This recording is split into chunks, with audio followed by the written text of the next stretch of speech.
Welcome to season 5 of Outstanding Women Leaders, Witty and Wise Conversations. I'm your host, Katie L. Eads, founder and chief owl at Outstanding Women Leaders, professional coaching and podcast, an organization dedicated to empowering women in leadership, relationships, and life. As you know, we're on a mission here at OWL to host 100 million witty and wise conversations that inspire you, disrupt the way you think, and stir your soul into more aligned action. We have our 4 rules to guide our conversation. No one gets to be wrong. No one gets to be right. Everybody gets to be vulnerable. Rule number 4 is my favorite. We do not edit here. Everything is included. This conversation is exactly what it needs to be in this moment in time.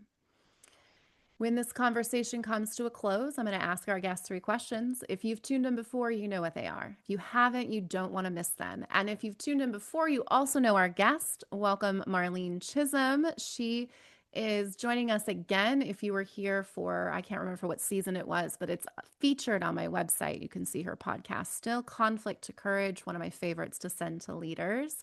Marlene works with organizations that want to build confident leaders, collaborative relationships, and accountable cultures. The master's in HR development, 500,000 plus learners in her LinkedIn courses, and over 25 years as a consultant and trainer. Marlene specializes in helping leaders stop avoiding difficult conversations and start leading with clarity.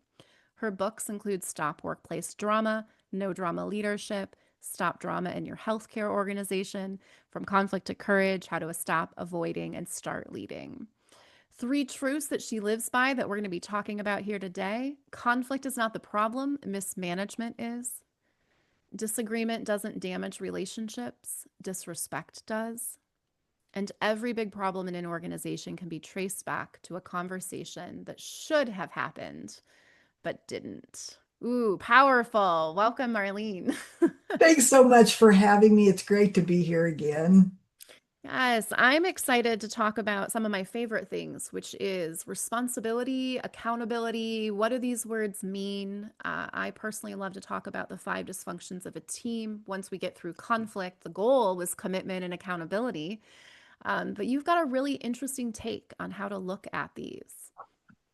Yeah, so when I was writing my second commercially published book, which was No Drama Leadership, Aligned, Aware, and Accountable was the first 3 chapters. And so I really, anyone that does podcasts or writes books or writes blog posts or articles, we all know that writing makes us think deeply. If we're not using AI, that is, it makes us think deeply about who we are, what we think. We start getting distinctions and context.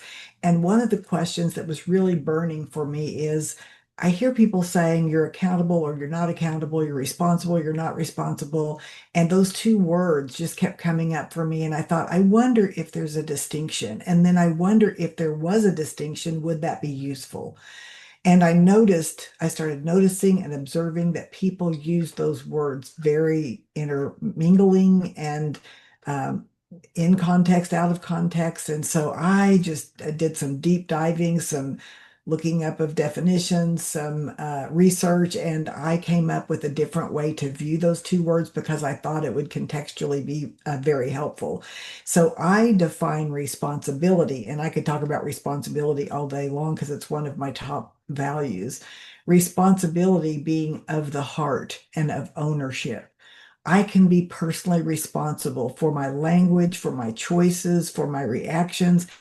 Even if someone else kind of shows out or they're rude, I can't control what they do, but I can control and be responsible for how I think about it, my narrative, how I speak back to them, for course correcting if I mess up. So to me, responsibility was more personal and it was about ownership, which means it's of the heart. I take full responsibility.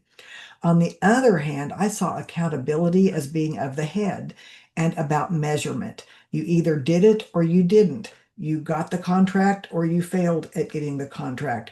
The room was 3,000 square foot or the room was 2,000 square foot. It was 1 gallon, it was 5 gallons. So, for my definition, accountability requires another person. In other words, I heard one of my favorite business entrepreneurs, Daniel Priestley, this was years after I wrote this book, but he said, there is no such thing as personal accountability. You can be personally responsible. And I thought, oh, absolutely. That goes along with what I believe because accountability means I'm getting measured in some way, and there's someone that confirms that. So, in other words, I got to thinking of a funny little, I guess women can relate to this perhaps more than men can, but used to with Weight Watchers, if you felt like you'd eaten a little bit too much over the holidays and you want to get healthy, you go to Weight Watchers, and the first thing you do is you get on the scale, and it's not just you weighing yourself, it's someone else saying, let's look at what you weighed last month and let's look at now. It's not to punish, it's to say, what are you doing or not doing that's helping you get there or not get there. And so accountability is really used to help you track where you are versus where you want to be. And the unfortunate truth about human nature is that we tend to lie to ourselves. Therefore, to be personally accountable, we can put on the lighter sweatshirt today, and we can like not eat for 2 days and say, oh, I did it. But when you've got someone else, a coach, a boss, accountability partner, that's why we have accountability partners, because there's a witness to say yes or no, here's the measurements. So you can be really responsible but not have accountability, or you can have accountability and not be responsible. And I have different quadrants to talk about how that works out. Yeah, and if you're tuning in via video today, we've got a nice visual for you to take a look at when she walks us through those quadrants. And I just want to highlight when you talk about responsibility and you talk about heart. This is such an interesting one for me because I think about people when our heart is not in it. And there are times where I have been irresponsible, but had I had a heart math tool and knew how to connect to my heart, I would recognize actually your irresponsibility is actually your heart's calling you inward to see that this is not a feeling aligned for you. I'm Oh, I so, love that. yeah. And then I love that. and so we have to look at if we think it's a heart issue, it's a responsibility issue, then it does oftentimes we look at, well, you need more self-discipline. I used to own a gym, so since we're going to lean into the diet culture here, which I think is great, I had my heart was not in exercise. I owned a gym and my heart is not in exercise. My heart is in humans and connection and people. And that accountability started as, well, I don't want to not go to the gym because it costs $225 to go to a CrossFit gym. So there was some accountability there. My husband would pick me up to go to the gym, but Mhm. ultimately the responsibility laid more in the ownership I had over the new friendships I made and wanting to go. So I see where they can overlap, but it's also just an invitation to get curious. Am I Mhm. really irresponsible, or is my heart trying to call me in a different direction? Yes, because if we don't take ownership, for example, in the workplace, you can have you can be given a responsibility, but only you can take the responsibility. No one can make you do it. And if a boss or a leader or a mentor uses accountability, which is supposed to help course correct you and help you get there, not to be punishment. We often use accountability as punishment, and that's another conversation. But if we really use accountability correctly, there shouldn't be any surprises. But what happens in organizations is we use accountability to try to force responsibility. And what happens is compliance. And when there's compliance, there's dishonesty. That's what I found. I worked in manufacturing for years and years, and we had packages of cheese that had to weigh a certain amount by government standards. And if not, you had to scrap it, and there was a big loss, and then you'd have to repurpose it and so on. But it was a lot of work if the weight started dropping because it just started piling up very fast as quick as the machines would put it out. And um, whoever was looking at the weights and was managing the weights would perhaps get in trouble, but yet it wasn't always their fault. Sometimes it was a difference in mixture and it was a difference in something that happened. But because there was this accountability, instead of figuring out what happened, people would either tape up the electric eye so that the food would go on through, or they would slap another piece of cheese on top of it so that it would pass, which is okay because people are still getting what they paid for. But what I realized was is that if accountability is used in the wrong way, in other words, to punish versus to find out why something's not working, then people will skew the numbers. That's what I've learned. That's powerful. And when I use the five dysfunctions of a team model to talk about accountability, the first thing we do when we set a commitments is to say, "Hey, how can I help? How can I help hold you accountable?" And that is a conversation that takes place up front of what that looks like. It's alignment. I love that you use that word, align, aware, and accountable, because if you haven't aligned on what accountability looks like yet, and because I always like to bring in wellness, I have my managers also hold them accountable to a personal goal. You want to take a vacation this year? I'm going to hold you accountable to making sure you book that. You want to have more time off in the summer? I'm going to hold you accountable so that every single quarter, accountability isn't just about these work goals, but it's also Mhm. about what you care about, right? It's the personal Mhm. things that you also care. And so, to your point of having a witness, how powerful is it for someone if they recognize their leadership knows, hey, my personal goal involves not working in this month, or Mhm. my personal goal involves, advancing a career and adding this experience, whatever those are. It allows that heart and head to kind of align. And I think you hit the nail on the head. When they aren't aligned, we're not going to have any accountability. And there's no honesty with that Mm, too, because really sometimes the standards for accountability, I would suggest that sometimes we need to say, is it realistic, or is it, or are there enough resources? Because if you're forcing someone to be responsible for something where they just don't have enough resources, their heart may be in it and they may not be able to make the goal, and there's a reason for that. And accountability should help you think like a consultant and find that reason. Is it skills, clarity, resources, priority? What is the reason versus, okay, someone's going to be held accountable from the bad terminology of that. In other words, someone's going to get in trouble. And I think it's just accountability has gotten a bad name. But what I've learned is that if you have a great boss, a great mentor, a great coach, and you both agree, as you said in the five dysfunctions of a team, we agree about the commitment. I'm craving the accountability because if I'm not doing it and I'm doing all I can, I want to know why. Do I need to increase my skill level, my speed? What do I need to do? We want that because it's really fun to achieve those goals. But if it's used in that punitive way of you're in trouble if you don't do it, and we're trying to force someone to have their heart into something they simply don't, that's where we get burnout and where we don't enjoy our work. mm. Yeah. Even accountability can just look like I'm accountable to letting you know on Wednesday if I'm not going to be able to meet that on Friday. I find that Mhm. accountability also feels like something that happens at the end versus Mhm. recognizing accountability is throughout the stages. If it's a, Absolutely. right, if it's a month-long project, let's just commit to and hold each accountability to these updates, to you letting me know, hey, I thought I'd be here. I'm not here. Here's what's happening. But so much we fear that instead of letting somebody know, we're so slow to communicate if we don't have great information. We're recognizing actually this accountability is so that I can step in and support you too. Exactly. And if we start to shift our understanding and definition of accountability, well, of course, there's always a consequence. There's always a consequence. That's part of accountability. And that's where we get all freaked out. Oh my gosh, I'm going to get fired. I'm going to get disciplined. Of course, there's a consequence that you may not like if you're not as accountable as you want to be, or if you didn't even realize that you really didn't have a measure of accountability in your goals or in your business. And I find that that's been really true for me sometimes. I don't really have, unless I'm working with a client, then of course I have an accountability to them. They are the client, they're the witness. Did I do it? Did I not? Did I help you? Did we meet our agreements? But when there's things I'm working on that's just mine, sometimes I don't really have accountability. I have personal responsibility. And then unfortunately, sometimes when I don't follow through or the idea was there, but I didn't really vet it, well, there's always a consequence of no accountability. You don't achieve what you want to achieve. So let's dive into this matrix that you've kind of put together here. I'm going to share my screen again for those on video, and for those that are not. If you wanted to draw a line straight down and a line across to give you four boxes, we've got a 1, 2, 3, 4 that we'll be walking through.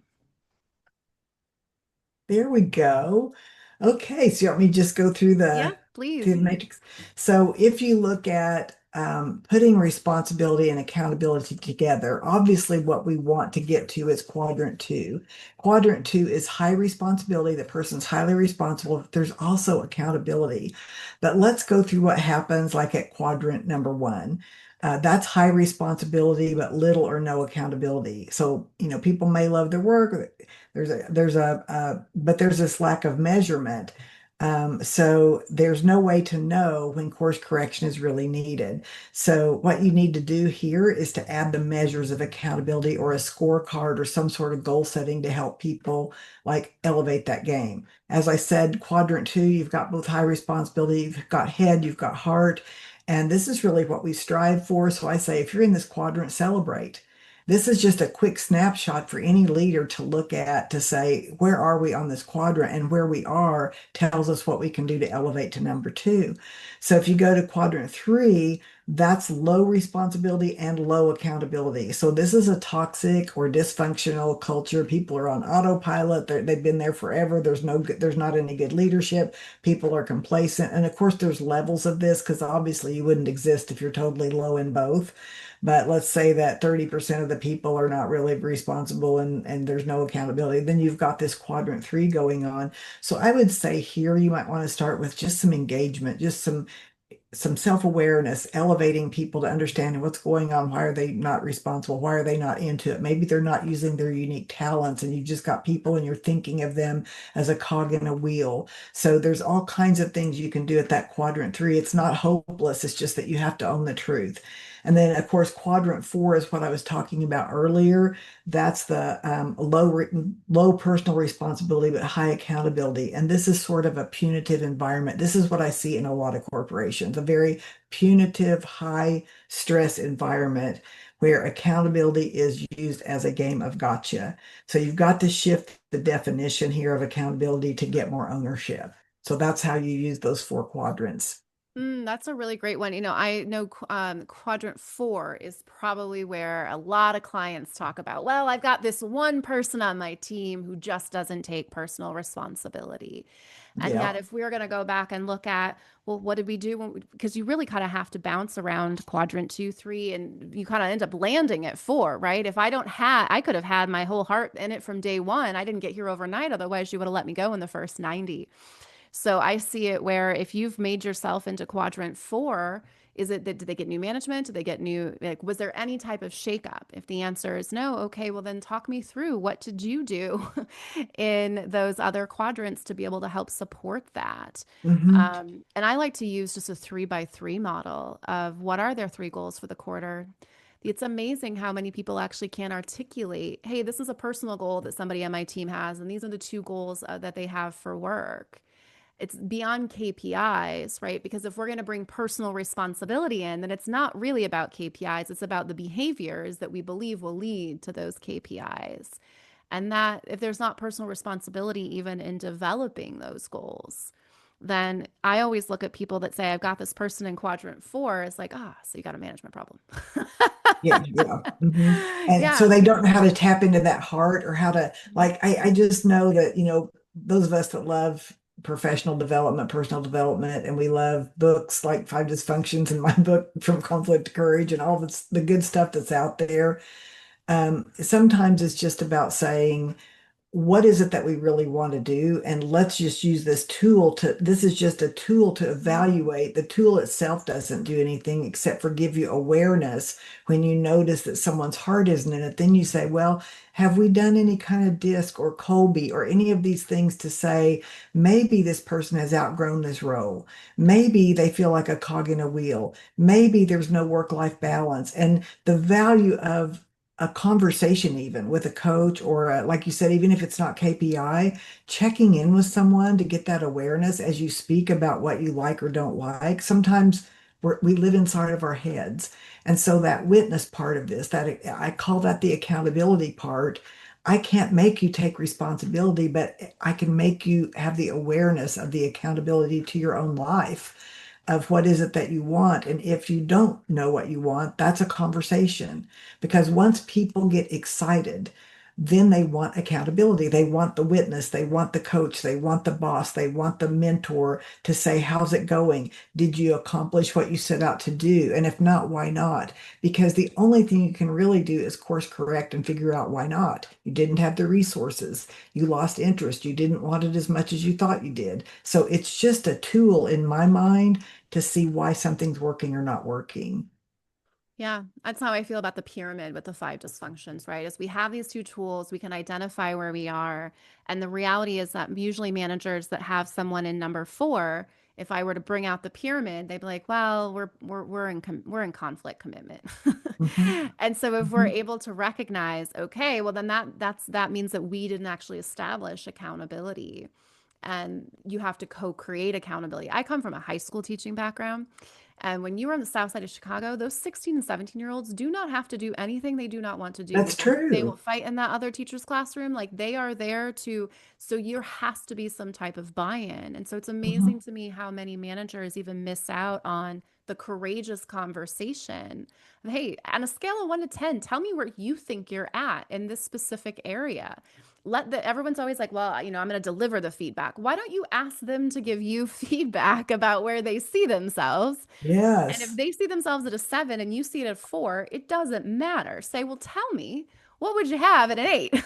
Let's just align around, and you can sprinkle in, let's align though around, well, what would that look like? And then align around what commitment would you need from me? What commitment would you need to make? And then you can start to build into that accountability piece. But I if love your statement of co-creation because I'm really all about that too. We all have resources and we have opportunities, but if we're stingy and think that I'm the only one that can do it, or it can only be done this way, or we get real attached to a certain way of doing it, then you're not having those co-creation conversations. And really, I do understand that in order for courage to happen, fear is there first. And so, my book is From Conflict to Courage, How to Stop Avoiding. We avoid because we have notions about conflict, we have notions about accountability. But if you build the relationship and the trust, and the person has the skill set and the desire, it shouldn't be scary. It should be co-creation, as you said. It should be, how can I support you in these goals? And that becomes the co-accountability even to the job of the boss, the job of the supervisor, plus the desires of the job and the outcomes that, the performer or the producer wants. Yeah. I always remind managers that people don't generally wake up and think, God, I want to be bad at my job. No, they don't. They want to be good. And that's why I think when their heart is in it and they take that ownership, even if something's difficult, like I know for me, and I think a lot of people are like this, even if I fail at something, I sometimes love the challenge of trying to do something new or trying to bite off a little bit more than I can chew. And for me, there's fun in learning and there's fun in getting that accountability, because in the accountability of someone, a coach or someone, a partner working with me, can say, what do you think you could have done better? Or if you had to do it again, a strategic coach calls that a experience transformer. You look back and say, here's what happened. Here's what I would do differently in the future. In my mind, that's a tool of accountability. That's a tool. It's not accountability itself, but it's a tool of accountability, just like the scales are, just like a measuring tape is, just like a KPI. It's a tool of accountability. Mm. So I even like to frame accountabilities around hypothesis. So when we look at creating these three goals at the end of the quarter, it is a hypothesis that if I focus on these, that we're going to see these numbers rise. And we can check in on a hypothesis every week. We can check in once a day. You can decide what is that check-in. Because a lot of times, I hear people will say, managers, I don't want to micromanage, but I have to because they're not getting it done. And that's such an interesting one as someone myself who has that late diagnosis of ADHD. That sounds like then that you create accountability in the very beginning. Hey, what reminders do you want to set up for yourself on your calendar? Let's do them right now. Uh, a Absolutely. working meeting is always really great when you're trying to like someone's heart might be in it in the moment they have the conversation with you, but then they leave and that moment is lost to the sauce, as they say. And so to be able to capitalize and say, well, let's set up the accountability in the meeting also, avoids now it's not about, hey, I have to conflict. I got to tell you that you didn't do this thing. We've already agreed. We set it up. And so now it's a, hey, tell me what happened here because we already Yeah. knew that that was coming. I love what you're saying. In fact, at the end of last year, I built an online course for my clients, and it's called the Performance Coaching Model. It's based off of chapter 7 in my book.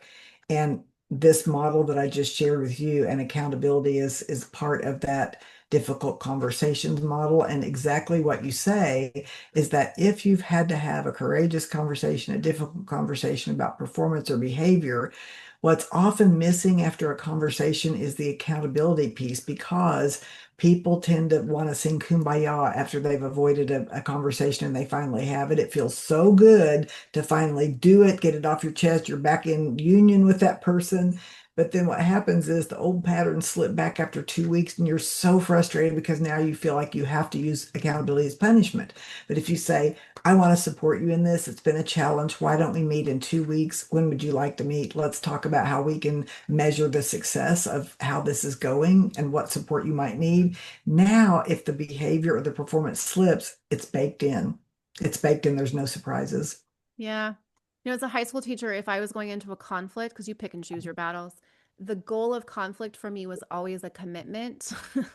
And so I think that's the space where I see managers can really use a little bit more clarity before they even go into the conversation is what ultimately do you want to have them commit to? And they're going to not, maybe you don't know that answer until you have the conversation, but if you haven't created together a commitment that they're excited about, and then from there, created that accountability. If you don't have agendas for your meetings, then you need to start one and put that item on your agenda. But to schedule the follow up, to say, hey, one of the ways I'm going to hold you accountable is that I'm going to send you I'm going to schedule an email that sends to you every day. If you want to be that micromanager, schedule your stuff. You're ultimately helping people redefine for themselves, like, what does it mean to take personal responsibility and what does it mean to be on a team, because they are different. Personal responsibility says I'm committed to letting you know before I don't do something. And if, Exactly. right, and if you feel safe enough to do that, if you've created a commitment to say, I'm going to let you know if this doesn't get done. This is what I learned in high school teaching, right? If a kid emails and says, I have lost my book on the way to school, home from school, I will not have my homework done. You think a lot more of them, and you think they have personal responsibility because they're owning the problem, they're owning the mistake, they're owning that they're not organized, because you can help support that, but you can't Yep. support if someone says the dog ate my homework. That's right. You And can't I can't support. support it when you walk into my classroom and 30 other people come in, but I can support. And so ultimately, commitment to me is a commitment of communication, Oh, I love which that. is the conflict that people are afraid of, right? I don't want to have this conversation again. When managers say that to me, I'm like, this is not a one and done, No, right? To say I it's don't want to ongoing. have It's that never ending and conversation. ongoing. Yeah. Yeah. And if you have everybody, right, where you know what their goals are, that what they're working towards beyond the KPIs, because KPIs are not something personally responsible. Back to your cheese analogy, right? Is that was a KPI they had to uphold, but that had nothing to do with their personal responsibility. It's just that's the job. That's the job, and there's accountability with that job. However, if I thought that, or if any of us thought that, if something messes up, we really want to know. No one's in trouble, but we have to figure out what it is. That would be a different behavioral response to the problem versus we better hide it because we're going to be in trouble. But you were talking about communication and leaders avoiding, and I've really kind of built a whole process on that because I saw that from such a perspective. I think you said one of my truths is that every big, conversation that is avoided, or every big problem can be traced back to a conversation that should have happened but didn't. That's something that I realized. And this was another, these things didn't just come like I had some big revelation overnight. It was just data and ongoing observation. I remember one time an executive complaining about one of his directors, and he said, "Oh, he's a terrible worker. We need to let him go. He's really not of any value." And I heard all this judgment, but I didn't know why. And I said, "So what is he not doing that he should be doing?" Well, that's hard to say. And I said, "Really? Well, what's he not doing that he should be doing?" It's just he's just got an attitude, and you can just tell. And there was so much story and narrative that he could not describe what the person should be doing or should not be doing. There was no observed behavior. It was all story. It was all judgment. I'm not saying the person was a good worker. What I'm saying though is if you can't define what's happening or not happening, and if you can't define what the outcome needs to be, then you are the one with the problem more than the employee that you're complaining about. And so that's why, when I built that online program, I wanted to make it sort of like a LinkedIn course, which I've built 6 of those. but I wanted to make it like 5-minute videos, linear, to say, here is the breakdown. Boring as it may sound, if you get these skills, it will be so much easier because when you're kind of swimming around in the dark, you really don't know if you're going to hit land or not. And I think that's what so many leaders, that's why they avoid, they're afraid of their emotions, but they also don't know where to start, don't know how to diagnose the problem, and don't know what the outcome is. And so if you can know that, it's so much easier. Hmm. Lead with clarity, not control is a phrase I Yeah, use a lot. And I that's what love I'm that. hearing in what you're sharing, right? And so when leaders take a look at this assessment, if you have people that are not in quadrant two, where do you not have clarity is a good place to start. And I really loved in our original podcast where you said there is no outer conflict without inner conflict first. And I Yeah. use that for actually every one of the dysfunctions. There is no lack of trust without lack of inner trust first. There is no lack of outer commitment without inner commitment. What are you Oh, willing it's to so commit to, true. right? If we just take the inner, because the inner and the outer match. So you can't tell me that your outer world is an issue without recognizing that there must be an inner world issue as well. I love how you think, because when we are clear internally and we know our values, like right now, there's a lot of fear out there. Obviously, there's AI, there's all these things happening. We feel this waves and waves of uncertainty. But I like to make a distinction again between the lack of, certainty and the lack of clarity. So while we've never had certainty for real. We feel like we do. It's a feeling when things feel smooth. It's a sensual kind of experience where we think, oh, I'm certain. But clarity, you can have clarity. And I know people use those terms differently. Some people say, oh, you have to be in motion to find clarity. I could argue with that too. But I could say that clarity about values, about your North Star, clarity about what you want, clarity about who you are, that a sense of clarity can be a guiding light, even if you're uncertain. So certainty, it's a myth. We feel certain sometimes, but we really never have it. A car wreck today could change everything you thought you were certain about.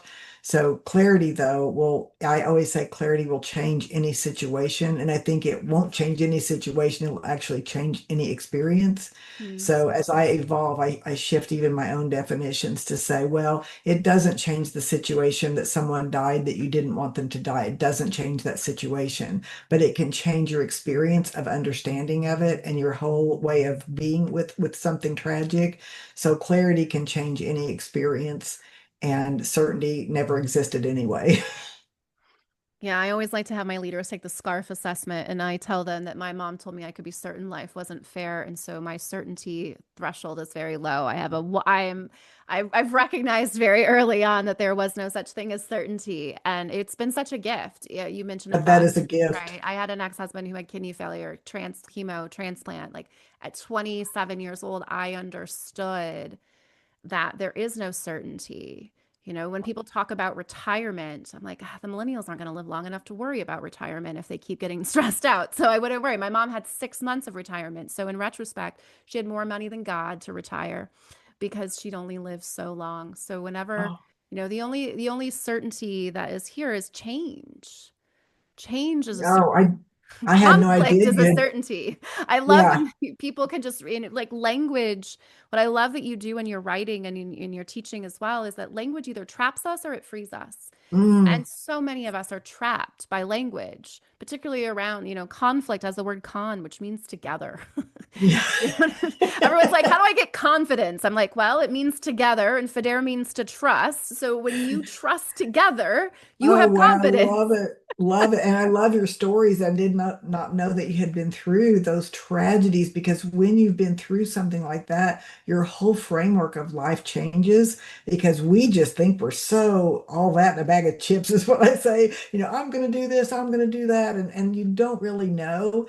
And it was funny because the other day I was talking to a younger friend of mine, a very good friend of mine, and I said something, we were talking about going somewhere like to Paris or Rome or something like that. And I said, well, what's stopping you? And she goes, well, what's stopping you? And I said, nothing, because I said, I've got one foot in the grave and another on a banana peel. And she said, she laughed so hard. And I said, now you're laughing because you think I'm so much older than you. But the truth is, we all have one foot in the grave and another on the banana peel. We all do.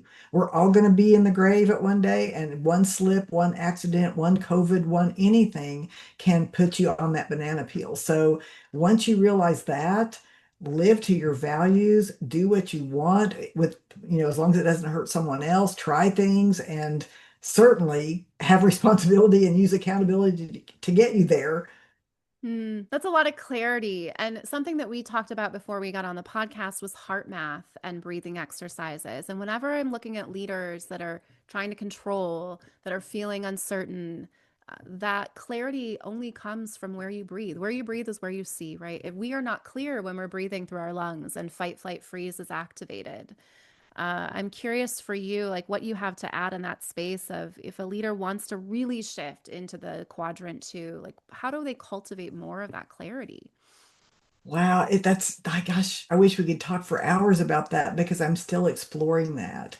But here's what I know. When people get angry, they feel really clear in that moment. Like they think, I'm angry and I'm right, and I'm going to do this and I'm going to say that, and I'm going to, whatever they do, they justify rudeness, bad behavior. We're seeing it all over social media, ridiculous behavior.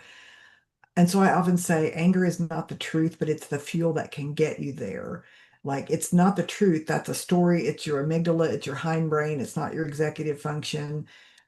So clarity for me feels like peace. And I know some people say, well, you'll only get clarity by taking action and moving around. Maybe for some people, for me, I like to get quiet. I like to get quiet and I can have the clarity, even if not completely on what I want or what I'm supposed to do. I can get clarity in the here and now on how I can be at peace today, how I can do something for my health, how I can be an example of the values I believe in. So for me, clarity is deeper than just as an entrepreneur, I want to make 10 million more dollars. To me, that's something else. I think of clarity as much deeper than what we most of the time we use it. I think of it as vision, values, the way I live, the way I am aligned with my values so that people could say she lives what she believes versus she says this, but this is what she does. And so for me, sometimes it's a feeling in a way. Even if I have to do something difficult, for example, and I teach this in my courses, if you have to have a difficult conversation and you feel superior and you feel like that told them and that taught them a lesson, that's not clarity. That's revenge. Hmm. Because clarity is different than that. It feels peaceful. You may not like what you have to do, but it feels aligned with your values and goals and even the good of the organization. For example, if you have to let someone go, it doesn't have to come from anger or from resentment or that they betrayed you. It can come from your role as their mentor, their boss, their executive in service to their growth, that there's another place for them, and in service to who you are and what the organization's goals are. It's a bad fit. It's not a bad person. So I think clarity is a higher level idea than what most of us think it is. Hmm. Yeah, you bring up when you talk about anger, I also anger is one step up from sadness. Mm. Say more It about lets that because I have more yeah. anger than I do sadness, and I'm thinking it's a cover emotion. Is that true with Yeah, heart so math? we've got fear and love are really the only two base emotions. We live in a binary world, and so in Yeah. there, um, anger brings us to action, which is why it's a step above sadness. And so I always remind myself if I'm in conflict and someone on the other side of that conflict is angry, I get curious about what is their fear and where are they actually perhaps sad. And the example Mm. I always use, everyone loves a 90s Dan story, which is my husband. Several years ago, he was in LA and I was trying to do my taxes 48 hours before they were due, and that's on me. And what I heard in his anger and his voice when he hung up, I'm like, he's sad because he can't help me right now. Mm. If there is one thing I know about this man is that he always wants to help me and he can't. And so Mm. recognizing that anger is sadness in motion, it's fear in motion. But if we're sad, we don't get out of bed. And so anger is helpful because it does take That's action to want to move. It's really interesting because, when my mom she was in a nursing home the last 10 months of her life, and I've never had so much anger. And like I was writing from conflict to courage at that time. And I've done I've done work with LinkedIn on anger management and something I'm really fascinated with because I've often, or way back, I used to think, "Oh, maybe I had an anger problem." I now think of anger as energy that wants to go somewhere and that it's not the truth, but it's a fuel to get you there. And it's also perhaps the lack of a skill of asking for what you want or setting a boundary sometimes. So I've really done a lot of inner work on that because when it leaks out for me like that, I now say, was there a boundary that was crossed or an expectation that I had that I was attached to, or someone I expected them to be different than they were, and I'm not at peace with reality. And so I love to understand anger because I felt a lot of anger when my mom was dying, and I was anything but nice to the head nurse and the administrator. I was real clear, real sharp, and I just did not have patience. I was beyond, and the sadness was so deep I couldn't even feel it unless it was anger. Yeah. And I always remind, as men always say, we're not as emotional as women. Anger is an emotion. I Which used to say my next book is going to be called Men Have Drama Too. Because I mean, all you have to do is look at sports and politics, and there's plenty of drama for men. Plenty. So when you write that book, you can quote me around the intellect is very dramatic.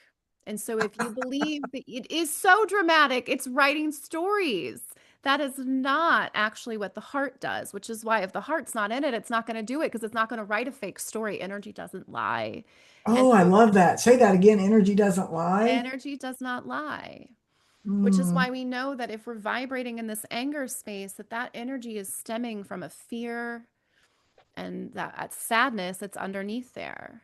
And if mm. you want to, like, so when we walk into rooms, this is what heart math shows us, right? We walk into a room and 3 feet of an electromagnetic field that we can measure, and we can do all kinds of studies to show that it moves through the doors and the windows and all of the things. So if you're in a high rise, it's a lot of energy over there that you have. And so recognizing that someone can say that they're excited about something, but energy doesn't lie. There's somebody in that room that knows that you're not telling the truth. I love stuff like this. And it's weird that you almost read my mind because I was thinking about the electromagnetic field. And the first time I heard of that was probably back in 2005 or six. I was started studying heart math. And I thought, I cannot believe that there's a group of scientists and organization that studies the intelligence of the heart and that there's a donut shaped, electromagnetic field. Now, this is interesting that you say this because a lot of the people in my world in corporate, they don't talk about energy at all. And I love this stuff. I like the woo woo. I like the corporate. I like the arts. I like it all. I'm very eclectic in my music tastes and everything. So I'm just a real curious person. But I just got back from a conference and of what I would call very enlightened consultants and trainers and business people. And I bet I had a dozen times where someone just approached me out of the blue and said, "My God, your energy is amazing." And I thought, I've never heard that at like a corporate type event, and these are people that are highly developed, and they're sensing energy. And it was just electric because I sensed that about them too. Mm. And so it was really fun, really energizing. Wow. When people talk to me about personality types, what they're really describing is energy. Mm, And this is why I like to bring the gene keys and the human design system for energy because it lets me see how your energy flows. And and you're either broadcasting energy or you're taking in energy. And then there's a third way, which is that you are wise about the energy that's there. You're not absorbing it. You can't help but broadcast it. And so when we look at these personality conflicts, what you're really seeing is two energies that are having some conflict. And that's really interesting. my favorite one to look at is toddlers. If you leave like if they're fighting, he hit me and you hear a slap. If you leave them alone, like the Gen X parents, you will come back and they will have built a fort. They will have their energy will have made something amazing. They will cuddle on a couch even if one gave the other one a black eye. Adults don't do that. Right? They'll write stories and hold a grudge against that kid forever. And so toddlers recognize what we forget as adults, which is that chaos creates synergy. Like an out of chaos creates order. but we have to Wow. allow the natural energy to flow. And so we're too busy judging the energy and trying to tell the energy they're wrong or trying to hold it Mm, accountable versus looking at where does the energy want to flow naturally. And if the energy is flowing at an anger level, then it's not flowing in a space that is innovative and can make forts. that's good. Yeah, that's really interesting. I was wanting to ask you about the absorbing of energy because I think I do that a lot. And I really think of myself as a little bit of an introvert. I'm kind of in the middle. Like I can enjoy people, but not, I mean, loud noises, a lot of moving parts and noise while I'm driving or eating. I don't know. I can't do it. And I noticed that the other day I did a workshop that was real easy for me. In fact, I brought back to life something that I did years and years ago. It was really fun, and it's called From Drama to Clarity. And it's more of an employee development than it is executive development. And it was just right for this client that I have. And I just went home and crashed. And I thought it wasn't even hard for me. I wonder why I'm crashing. And I think what you said probably I'm absorbing Yeah. energies. I'll have to, when we get off this podcast, I'll pull your chart and I'll tell you, you hit me as someone that is perhaps a projector energy. And so you may be pulling in energy from people.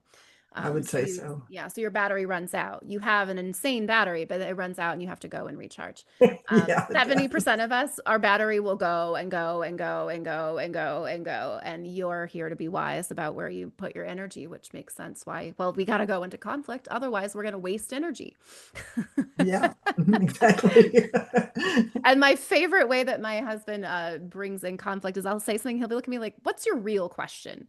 Like he's not going to go into that. Like, and it's something that I offer to my corporate clients as well. Is if you're in a meeting, there's a lot of different ways you can finesse that question, but you can tell when someone's tapped in. So you can tell when energy wants to go somewhere else, but You it's a little can, bit yes, you nervous. can, because you're confused. Like it's confusing, and I always know if I'm confused. Used to, I was afraid. Like before I started all this, I would tap dance around the tap dance because I'd act like I knew because I didn't want to be stupid. But now I just say, I hate to be confused, but I am. And I know now that if I'm confused, half of the people in the room are, or even the person delivering the information is really not clear. Mm. And, the truth will set you free and clarity can change any But first, it'll experience. piss you So off. The truth will set you free, but first, it'll piss you off. it might if you're in denial.